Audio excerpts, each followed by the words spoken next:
সারা দেশে একযোগে হামির টিকাদান শুরু 20 এপ্রিল। আগে নেওয়া থাকলেও দিতে হবে 6 থেকে 59 মাস বয়সীদের।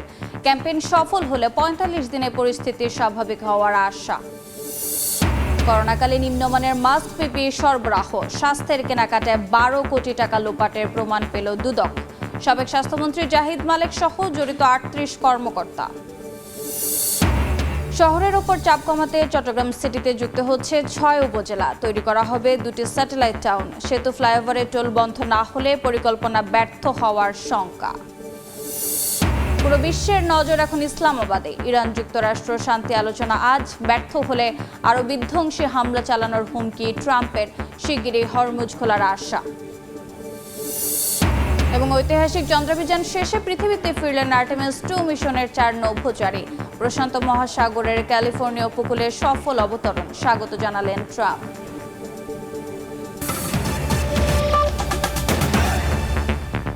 সময় সংবাদের সঙ্গে আছে।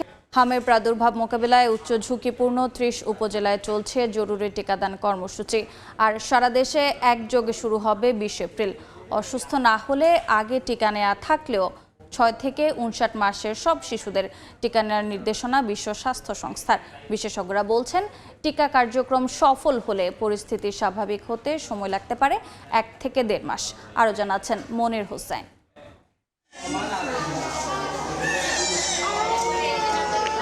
দেশজুড়ে বাড়ছে হামের প্রাদুর্ভাব, প্রতিদিনই বাড়ছে আক্রান্ত ও মৃত্যুর সংখ্যা। পরিস্থিতি মোকাবেলায় ইতোমধ্যে নানা উদ্যোগ নিয়েছে সরকার। 5 এপ্রিল থেকে দেশের উচ্চ ঝুঁকিপূর্ণ 18 জেলার 30টি উপজেলায় শুরু হয়েছে জরুরি টিকাদান কর্মসূচি। 12 এপ্রিল ঢাকার 2 সিটি, ময়মনসিংহ ও বরিশাল সিটিতে এবং 20 এপ্রিল সারা দেশে একযোগে শুরু হবে টিকা কার্যক্রম। সংশ্লিষ্টরা বলছেন, টিকা কার্যক্রম সফল হলে কমতে পারে হামের প্রাদুর্ভাব। মানব শরীরে টিকার প্রতিক্রিয়া শুরু হতে সময় লাগে 15 দিন থেকে 1 মাস। একথা জানিয়ে বিশেষজ্ঞরা বলছেন, সে হিসেবে টিকা কার্যক্রম সফল হলে আক্রান্তের সংখ্যা কমতে সময় লাগতে পারে 1 মাস। যখনই কোনো টিকা দিচ্ছেন, এক সেল অ্যান্টিবডি তৈরি করছে, আরেক সেল মেমোরি হিসাবে স্টকে হয়ে গেল।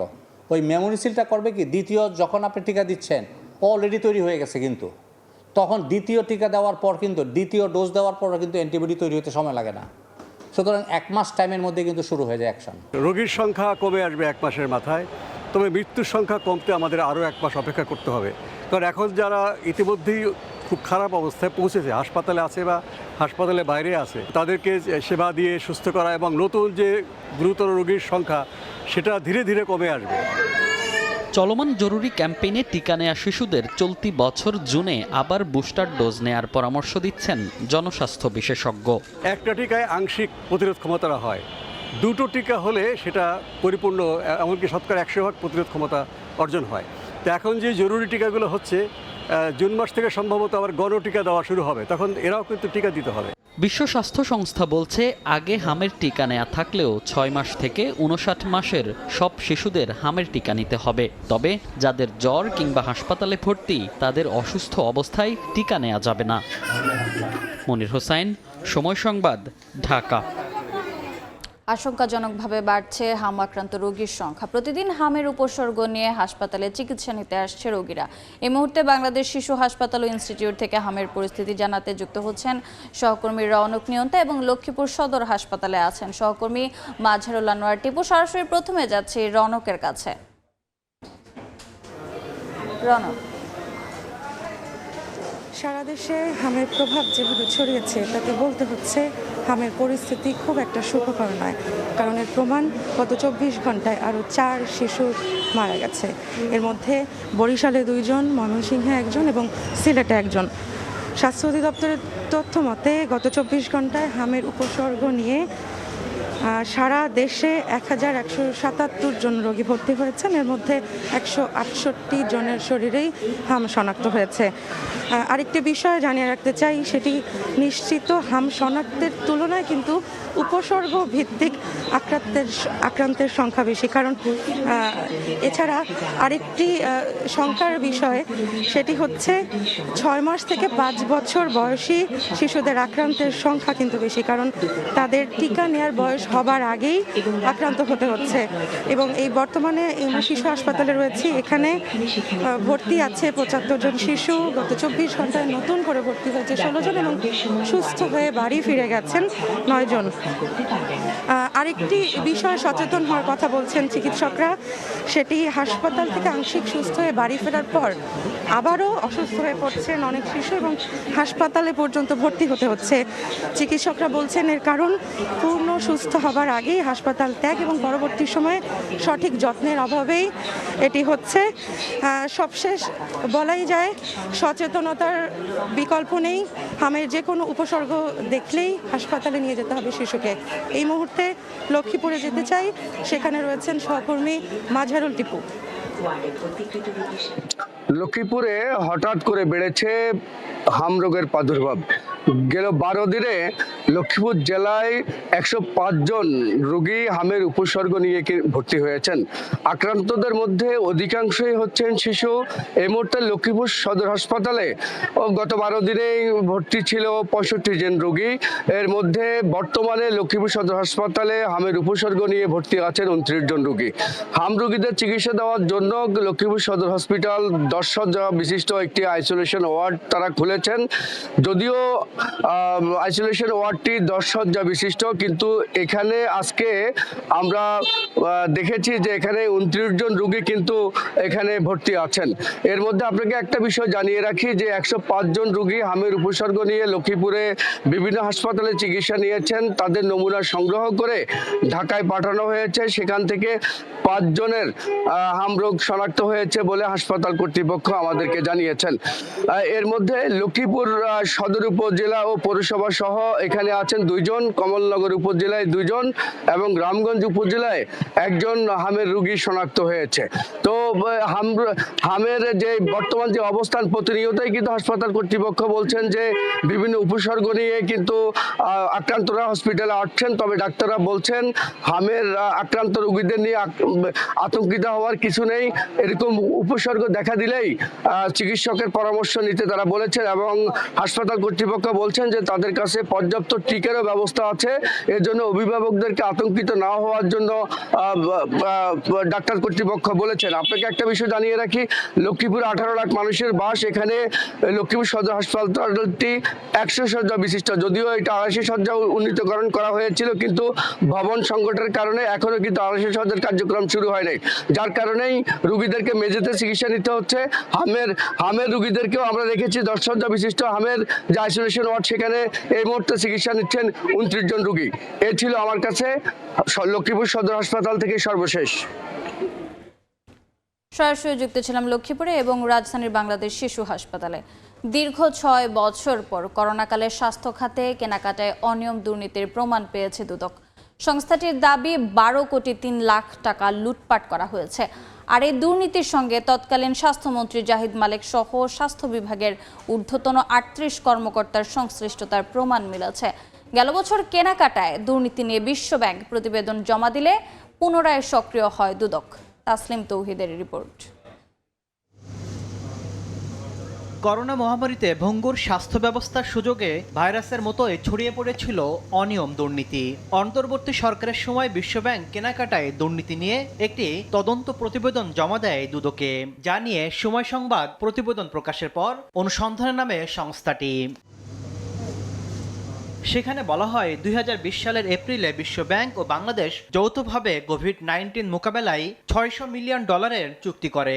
এতে এশীয় অবকাঠামো বিনিয়োগ ব্যাংক থেকে অতিরিক্ত মেলে $১০০ মিলিয়ন। বিশ্বব্যাংকের প্রতিবেদন বলছে, স্বাস্থ্য অধিদপ্তরের তৎকালীন পরিচালক ডাক্তার ইকবাল করিম সহ সংশ্লিষ্টরা মাস্ক, পিপিই ও অ্যাপ চালু সহ বিভিন্ন খাতে ব্যাপক অনিয়মে জড়ান। গাড়ি আমদানিকারক প্রতিষ্ঠানকে মাস্ক সরবরাহ, স্বজনপ্রীতির মাধ্যমে প্রকল্প পরিচালকের স্ত্রীর কোম্পানিতে অর্থ লেনদেনের অভিযোগ ওঠে। অনুসন্ধানে নেমে কেনাকাটায় ১২ কোটি ৩ লাখ টাকা লুটপাটের তথ্য পায় দুদক। এই দুর্নীতির সঙ্গে সাবেক স্বাস্থ্যমন্ত্রী জাহিদ মালেক সহ ৩৮ জনের সংশ্লিষ্টতা মেলে। যোগ সাজস্য ছিল ঠিকাদারি প্রতিষ্ঠানও, যাদের বিরুদ্ধে ৬টি মামলার সুপারিশ করা হয় কমিশনে।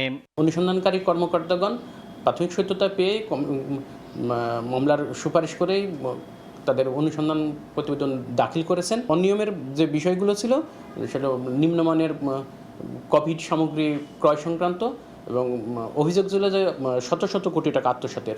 স্বাস্থ্য খাত নিয়ে কাজ করা বিশেষজ্ঞরা বলছেন, মহামারীর সময় একটি সিন্ডিকেট পকেট ভারী করলেও দুদকের সক্ষতায় ব্যবস্থা নিতে দেরি হয়েছে। প্রত্যেকটা ক্রাইসিসে একদল সাফার করে আরেকজনের ভাগ্য খুলে। দুর্নীতি দমন কমিশনে আছে, আর যারা ভিকটিম তারা কিন্তু এক শ্রেণী, সমাজের ওই শ্রেণীটা এলিট বলো বা ওরা তো এক শ্রেণী, তাদের আত্মীয় স্বজন দিয়ে এটা ম্যানেজ হয়ে যায়। করোনাকালে মাস্ক কেলেঙ্কারি ঘটনায় জিএমআই গ্রুপের বিরুদ্ধে মামলা করেছিল দুদক, যদিও পরবর্তীতে আসামিদের অব্যাহতি দেয় সংস্থাটি। তাসলিম তৌহিদ, সময় সংবাদ, ঢাকা। বোয়ালখালী, আনোয়ারা, পটিয়া, হাটহাজারী, রাঙ্গুনিয়া ও সীতাকুণ্ডকে যুক্ত করে নতুন মাস্টার প্ল্যান চূড়ান্ত করতে যাচ্ছে চট্টগ্রাম উন্নয়ন কর্তৃপক্ষ সিডিএ। শহরের ওপর চাপ কমাতে ওয়ান সিটি টু টাউন কনসেপ্টে সীমানা বাড়িয়ে 1255 বর্গ কিলোমিটার করার সিদ্ধান্ত নিয়েছে সংস্থাটি। তবে শাহ আমানত সেতু, কালুরঘাট সেতু এবং পতেঙ্গা ফ্লাইওভারের টোল প্রথা বন্ধ না হলে নতুন এলাকার সংযুক্তে ব্যর্থ হবে বলে মনে করছেন বিশেষজ্ঞরা। সাক্ষাৎ ত্রিপুর ক্যামেরায় বিস্তারিত জানাচ্ছেন কমল দে।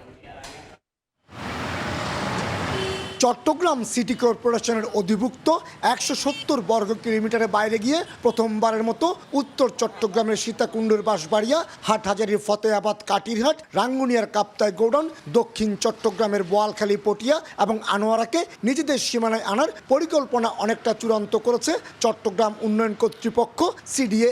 2022 সাল থেকে শুরু হওয়া মাস্টার প্ল্যান প্রণয়নে এবার নগরকে ছড়িয়ে দিতে যুক্ত করা হচ্ছে 6টি উপজেলাকে। দুই পারে শহর গড়ে উঠবে। মূল শহরটা যদি কর্ণফুলীর এই পারে থাকলেও ওই পারেও একটু নাগরিক সুবিধা দিয়ে একটি দ্বিতীয় নগর হবে, যেটা ওয়ান সিটি টু টাউন। সবশেষ 1995 সালে বিপুল পরিমাণ টাকা খরচ করে চট্টগ্রামের ডিটেল মাস্টার প্ল্যান করেছিল সিডিএ, কিন্তু অংশীজন হিসেবে চিহ্নিত সিটি কর্পোরেশন, ওয়াসা, পিডিবি কিংবা সরকারি বেসরকারি কোনো সংস্থাই এই মাস্টার প্ল্যান বাস্তবায়নে এগিয়ে আসেনি। নতুন মাস্টার প্ল্যান বাস্তবায়নের ক্ষেত্রে নিজেদের সক্ষমতা বাড়ানোর পাশাপাশি অংশীজন সংস্থাগুলোকে এই প্রক্রিয়ায় সংযুক্ত করার পরামর্শ এই প্রকৌশলী নেতার। যদি শুধু এমনি এরিয়া বাড়ায় আর এদিকে যদি জনবল না বাড়ায় তাহলে সেটা কোনো ফলপ্রসূ ব্যবস্থা হবে না।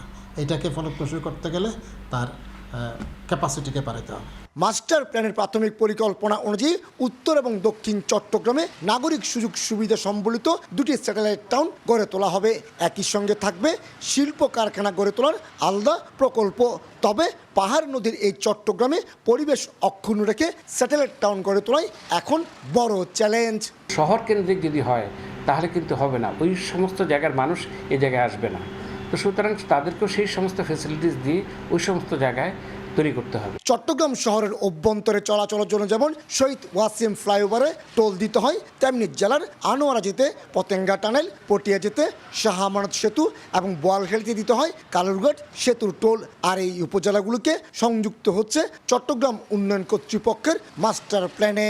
শহর যদি এক্সপ্যান্ড করতে হয় তাহলে এই টোল তুলে দিতে হবে নগরায়নের সাথে। শহরের মাঝখানে যদি নদী থাকে তাহলে দুপারে টোল নেওয়া, দুই পারের জনসাধারণ থেকে টোল নেওয়ার কোনো আইন নাই, বিধান নাই।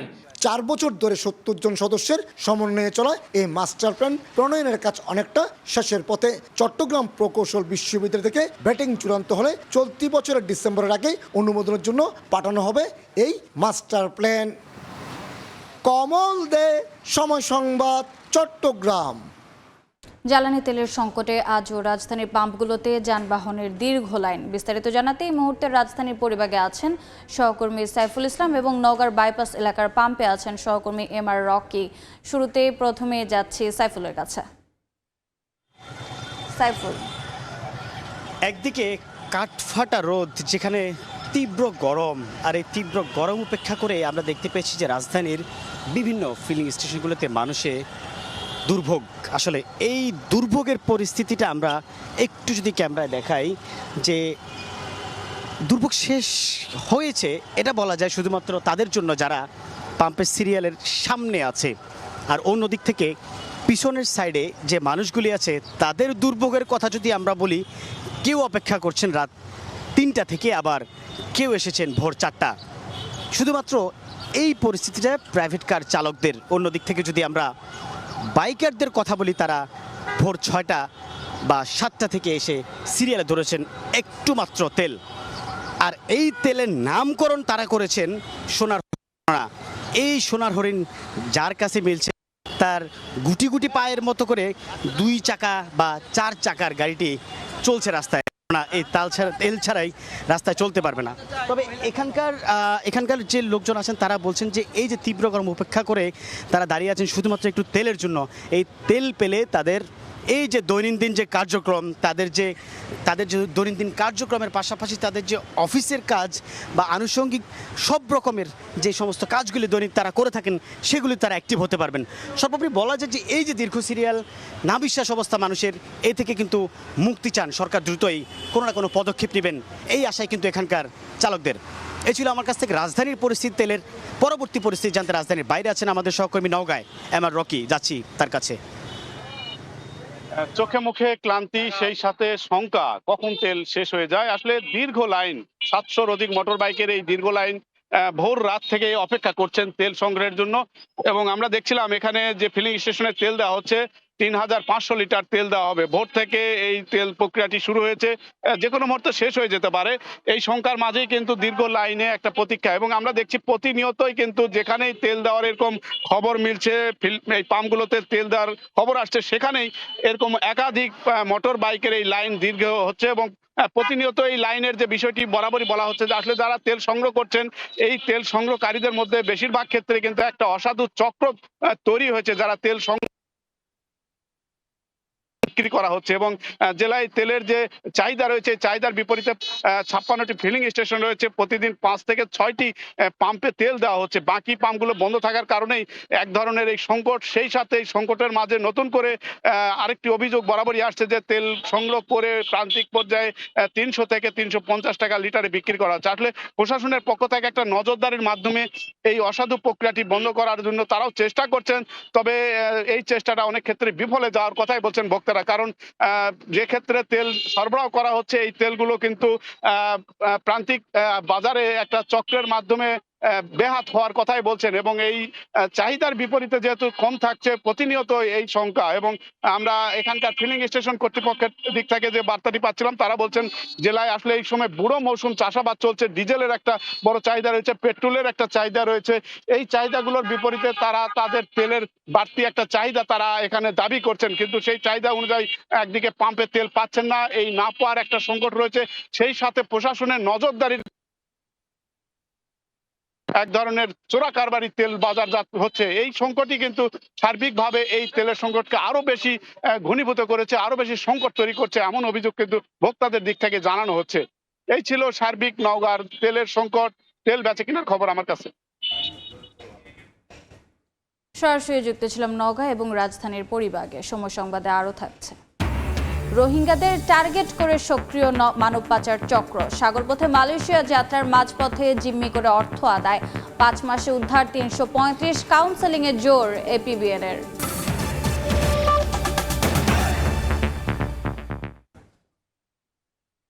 ইরান প্রসঙ্গ। সারা বিশ্বের নজর এখন ইসলামাবাদের দিকে। 2 সপ্তাহের যুদ্ধবিরতির পর শান্তি আলোচনার উদ্দেশ্যে ইসলামাবাদে পৌঁছেছে ইরানের প্রতিনিধি দল। আলোচনায় যোগ দিতে পাকিস্তানের উদ্দেশ্যে রওনা হয়েছেন মার্কিন প্রতিনিধিরাও। আলোচনায় ইরানের পারমাণবিক কর্মসূচি গুরুত্ব পাবে বলে জানান যুক্তরাষ্ট্রের প্রেসিডেন্ট ডোনাল্ড ট্রাম্প।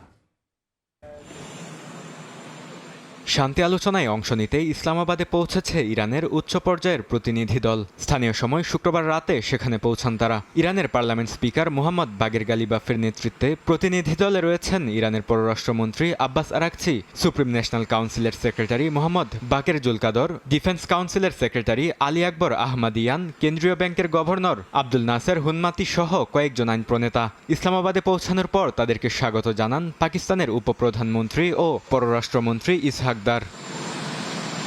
ইরানের সঙ্গে আলোচনায় যোগ দিতে ইতিমধ্যে পাকিস্তানের উদ্দেশ্যে রওনা হয়েছেন মার্কিন ভাইস প্রেসিডেন্ট জেডি ভ্যান্স। তার নেতৃত্বে আলোচনায় অংশ নেবেন প্রেসিডেন্ট ডোনাল্ড ট্রাম্পের বিশেষ দূত স্টিভ উইটকফ, ট্রাম্পের জামাতা জেরেড কুশনার ও সেন্টকম কমান্ডার ব্র্যাড কুপার। ইরানের সঙ্গে আলোচনায় পারমাণবিক কর্মসূচি গুরুত্ব পাবে বলে জানান মার্কিন প্রেসিডেন্ট ডোনাল্ড ট্রাম্প। ভার্জিনিয়ার শার্লটসভিলের উদ্দেশ্যে উড়োজাহাজে ওঠার আগে সাংবাদিকদের প্রশ্নের জবাবে একথা জানান তিনি। ইরানের সঙ্গে আলোচনা আগামী সপ্তাহগুলোতেও চলবে কিনা তা নিশ্চিত নয় বলে জানান ট্রাম্প। হরমুজ প্রণালী খুব শিগগিরই খুলে দেওয়া হবে বলেও দাবি করেন মার্কিন প্রেসিডেন্ট। ইসরায়েল ও হিজবুল্লাহর মধ্যে চলমান সংঘাত নিরসনে আগামী মঙ্গলবার ওয়াশিংটনে বৈঠকে বসবে ইসরায়েল ও লেবানন। এই আলোচনায় মধ্যস্থতা করবে যুক্তরাষ্ট্র। লেবাননের প্রেসিডেন্ট কার্যালয় জানায়, দুই দেশের প্রতিনিধিরা মার্কিন পররাষ্ট্র দফতরে বৈঠকে বসবেন। বৈঠকের উদ্দেশ্য যুদ্ধবিরতি ঘোষণা এবং সরাসরি আলোচনা শুরুর তারিখ নির্ধারণ করা। বরকতুল্লাহ, সময় সংবাদ। ঐতিহাসিক চন্দ্রাভিযান শেষে নিরাপদে পৃথিবীতে ফিরলেন 4 নভোচারী। স্থানীয় সময় শুক্রবার বিকেল 5:07 প্রশান্ত মহাসাগরে ক্যালিফোর্নিয়ার সান ডিয়েগো উপকূলে সফলভাবে অবতরণ করেন আর্টেমিস 2 মিশনের নভোচারীরা। যুক্তরাষ্ট্রের ক্যালিফোর্নিয়া থেকে লস্কর আল মামুনের রিপোর্ট। সফলভাবে সমাপ্ত হলো 10 দিনের রোমাঞ্চকর চন্দ্রাভিযান। স্থানীয় সময় শুক্রবার বিকেল 5:07 ক্যালিফোর্নিয়ার সান ডিয়েগো উপকূলে প্রশান্ত মহাসাগরে নিরাপদে অবতরণ করে ওরিয়ন মহাকাশযান, যার প্রতীক্ষায় ছিল পুরো পৃথিবী। চাঁদের কক্ষপথ প্রদক্ষিণের ঐতিহাসিক অভিযান শেষ করে নিরাপদে পৃথিবীতে ফিরলেন আর্টেমিস 2 মিশনের 4 নভোচারী। সমুদ্রে অবতরণের পর আর্টেমিস 2 এর কমান্ডার রিড ওয়াইজম্যান জানান, ওরিয়ন ক্যাপসুলের ভেতরে থাকা 4 নভোচারী সুস্থ আছেন। মার্কিন মহাকাশ গবেষণা সংস্থা নাসার Artemis 2 landing and recovery director Liliana Villarreal জানান, নভোচারীদের ওরিয়ন ক্যাপসুল থেকে উদ্ধারের পর উড়োজাহাজে করে তাঁদের হিউস্টনের জনসন স্পেস সেন্টারে নেওয়া হবে। গেল 1 এপ্রিল যুক্তরাষ্ট্রের Reid Wiseman, Christina Koch, Victor Glover, কানাডার জেরেমি হ্যানসেনকে নিয়ে শুরু হয়েছিল এই মহাকাশ যাত্রা। মিশনটি একাধিক নতুন ইতিহাস গড়েছে। রেকর্ড গড়েছে চাঁদের দূরবর্তী অংশে গিয়ে। চাঁদের দক্ষিণ মেরুতে মানুষের ঘাঁটি গড়ার লক্ষ্য নিয়ে পরিচালিত হয়েছে আর্টেমিস 2 মিশন। নভোচারীরা এই চন্দ্রাভিযানে বিরল অভিজ্ঞতার সাক্ষী হয়েছেন। তারা চন্দ্রপৃষ্ঠে অন্তত 6টি উজ্জ্বল উল্কাপাতের ঝলক সরাসরি দেখেছেন। আর্টেমিস 2 অভিযানটি ছিল 2028 সালের মধ্যে চাঁদের দক্ষিণ মেরুতে মানুষের পদচিহ্ন ফেলার নাসার পরিকল্পনার একটি পরীক্ষামূলক ধাপ। NASA plus, Amazon Prime, Netflix ও অ্যাপল টিভিতে ঐতিহাসিক এই প্রত্যাবর্তন সরাসরি সম্প্রচার করা হয়। লস্কর আল মামুন, সময় সংবাদ, ক্যালিফোর্নিয়া, যুক্তরাষ্ট্র। পয়লা বৈশাখ উপলক্ষে চড়ার রাজধানীর ইলিশের বাজার সপ্তাহ ব্যবধানে হালিতে বেড়েছে 4000 টাকা পর্যন্ত। ক্রেতারা ক্ষুব্ধ হলেও সরবরাহ সংকটের দোহায় বিক্রেতাদের। এই মুহূর্তে রাজধানীর কারওয়ান বাজারে আছেন সহকর্মী তোফাজ্জল হোসেন, সরাসরি যাচ্ছে তার কাছে। তোফাজ্জল, বৈশাখের অন্যতম অনুষঙ্গ রূপালী ইলিশের দাম গত এক সপ্তাহে 500 থেকে 1000 টাকা পর্যন্ত বেড়েছে রাজধানীর বাজারগুলোতে। আমরা জানতে পেরেছি যে এই দাম বাড়ার পেছনে মূল কারণ হিসেবে কাজ করেছে মাছের সরবরাহ কমে যাওয়া, কারণ মাছ ধরা এখন বন্ধ রয়েছে প্রজনন মৌসুমের কারণে। অন্যদিকে বৈশাখের বাড়তি চাহিদার কারণেও যোগান পর্যাপ্ত না থাকার কারণে দাম অনেক বেশি বেড়েছে এবং এটা গত বছরের তুলনায়ও কিছুটা বাড়তি।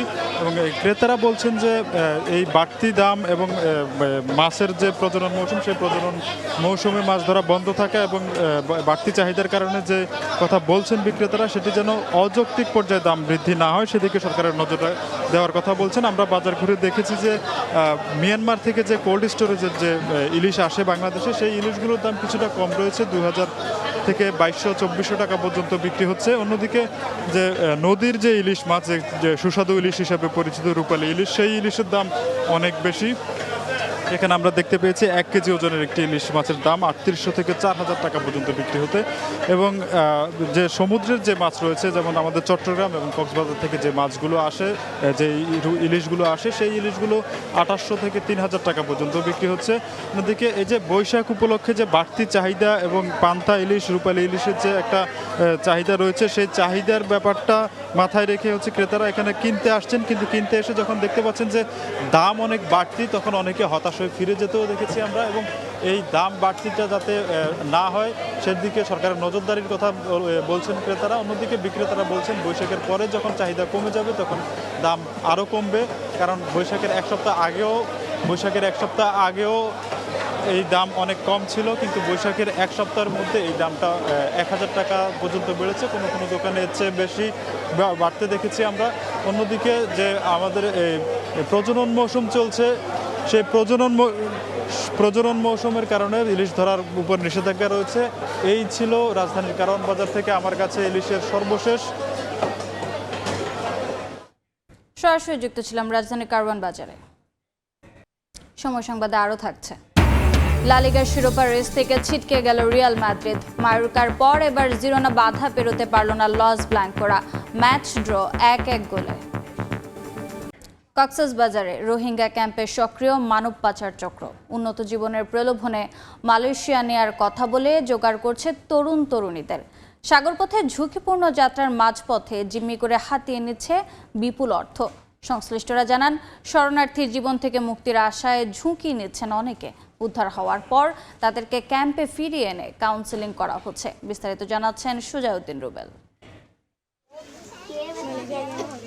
কক্সবাজারের উখিয়ার 4 নম্বর ক্যাম্পের বাসিন্দা কালাপুতুর বাবা মাকে কিছু না জানিয়ে ঘর থেকে বের হয়ে যায় তার 20 বছরের ছেলে হামিদুল্লাহ। 14 দিন পর জানা যায় সাগরপথে ট্রলারে করে সে মালয়েশিয়ার উদ্দেশ্যে রওনা দিয়েছে, কিন্তু এখন দালাল চক্র তার কাছ থেকে দাবি করছে 4 লাখ টাকা। এতে দিশেহারা পরিবারটি।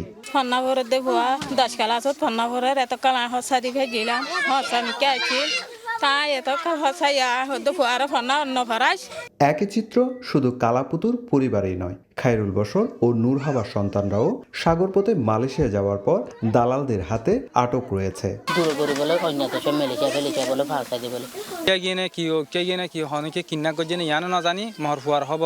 রোহিঙ্গা আশ্রয় শিবিরে মানব পাচার চক্রের দৌরাত্ম্য বেড়েছে বলে অভিযোগ রোহিঙ্গাদের।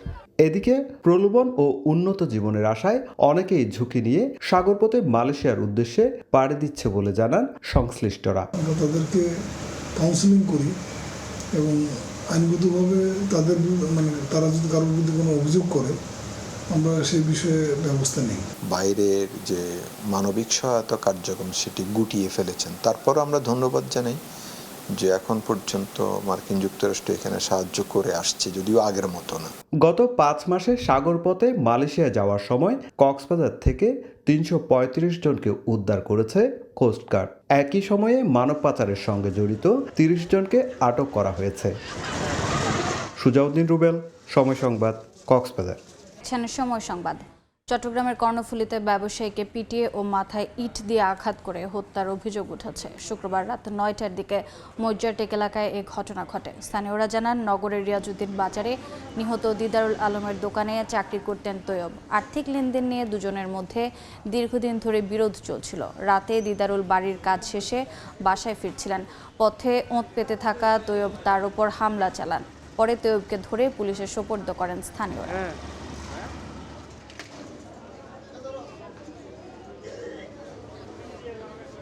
দেখছেন সময় সংবাদ। ভবন প্রস্তুত হলেও 1.5 বছরে শুরু হয়নি কুমিল্লার শিশু হাসপাতালের কার্যক্রম। সিভিল সার্জন বলছেন, প্রয়োজনীয় লোকবল আর চিকিৎসা সরঞ্জাম না থাকায় হাসপাতালটি চালু করা সম্ভব হচ্ছে না। তবে স্বাস্থ্য বিশেষজ্ঞদের মতে সমন্বয়ের অভাবেই প্রকল্পটি থমকে আছে। বাহার রায়হানের তথ্য ও ছবিতে রিপোর্ট। নির্মাণ কাজ শেষ 1.5 বছর আগে, কিন্তু এখনো চালু হয়নি শিশু হাসপাতাল। ঢাকা চট্টগ্রাম মহাসড়ক সংলগ্ন কুমিল্লার বেলতলী এলাকায় 100 শয্যার শিশু হাসপাতাল নির্মাণ কাজ শুরু হয় 2020-21 অর্থ বছরে। প্রায় 36 কোটি টাকা ব্যয়ে নির্ধারিত সময়ে কাজ শেষ করে ঠিকাদারি প্রতিষ্ঠান। তবে স্বাস্থ্য বিভাগ এখনও ভবনটি বুঝে নেয়নি। ঠিকাদারি প্রতিষ্ঠানের দাবি, তারা 1.5 বছর আগে কাজ সম্পন্ন করে হস্তান্তরের জন্য প্রস্তুত রয়েছে, কিন্তু সংশ্লিষ্ট কর্তৃপক্ষের উদ্যোগের অভাবে প্রকল্পটি চালু করা যাচ্ছে না। স্ট্রাকচার 1.5 বছর আগে কমপ্লিট হয়েছে। সরকার চাইলে আরো আগে নিতে পারতে, এখনো চাইলে নিতে পারে। দ্রুত পরিচালক নিয়োগ দিয়ে কার্যক্রম এগিয়ে নেওয়ার আহ্বান স্বাস্থ্য বিশেষজ্ঞদের।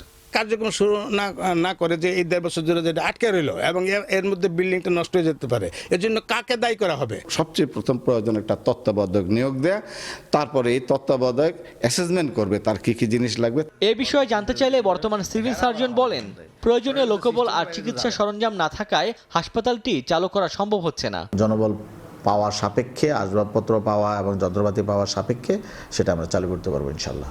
সমস্যা সমাধানে উদ্যোগ নেওয়া হবে বলে জানিয়েছেন জেলা পরিষদের প্রশাসক। যত দ্রুত সম্ভব এটা চালু করা যায় সেটার ব্যবস্থা করার জন্য আমরা সবার সাথে, স্বাস্থ্যমন্ত্রী সহ আমাদের যারা আছেন সবার সাথে এই বিষয় নিয়ে আমরা কথা বলব। স্থানীয়দের অভিযোগ, দীর্ঘদিনের প্রত্যাশার এই হাসপাতাল চালু না হওয়ায় ফেনী ও চাঁদপুর জেলার শিশুরা বিশেষ চিকিৎসা সেবা থেকে বঞ্চিত হচ্ছে।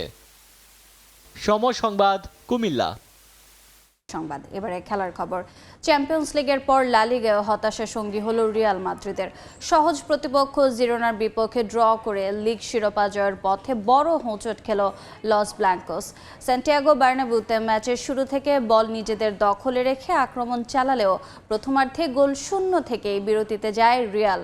পরে দ্বিতীয়ার্ধের 51 মিনিটে ভালভার্দের গোলে এগিয়ে যায় লস ব্ল্যাঙ্কোস। তবে লিড বেশিক্ষণ ধরে রাখতে পারেনি স্বাগতিকরা। 62 মিনিটে সমতায় ফিরে যায় জিরোনা। পরে দুদল একাধিক সুযোগ তৈরি করলেও শেষ পর্যন্ত 1-1 গোলে শেষ হয় ম্যাচ। পয়েন্ট হারিয়ে শিরোপা জয়ের রেস থেকে অনেকটা ছিটকে গেছে আরবেলোয়ার দল।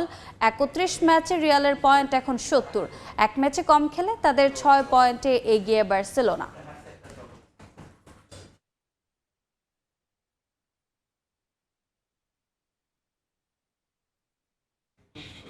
এ পর্যায়ে শীর্ষ সংবাদগুলো জানিয়ে দিচ্ছে আরেকবার। সারা দেশে একযোগে হামের টিকাদান শুরু 20 এপ্রিল। আগে নেওয়া থাকলেও দিতে হবে 6 থেকে 59 মাস বয়সীদের। ক্যাম্পেইন সফল হলে 45 দিনে পরিস্থিতি স্বাভাবিক হওয়ার আশা। করোনাকালে নিম্নমানের মাস্ক পিপিই সরবরাহ। স্বাস্থ্যের কেনাকাটায় 12 কোটি টাকা লোপাটের প্রমাণ পেল দুদক। সাবেক স্বাস্থ্যমন্ত্রী জাহিদ মালেক সহ জড়িত 38 কর্মকর্তা। এবং পুরো বিশ্বের নজর এখন ইসলামাবাদে। ইরান যুক্তরাষ্ট্র শান্তি আলোচনা আজ ব্যর্থ হলে আরও বিধ্বংসী হামলা চালানোর হুমকি ট্রাম্পের। শিগগিরই হরমুজ খোলার আশা।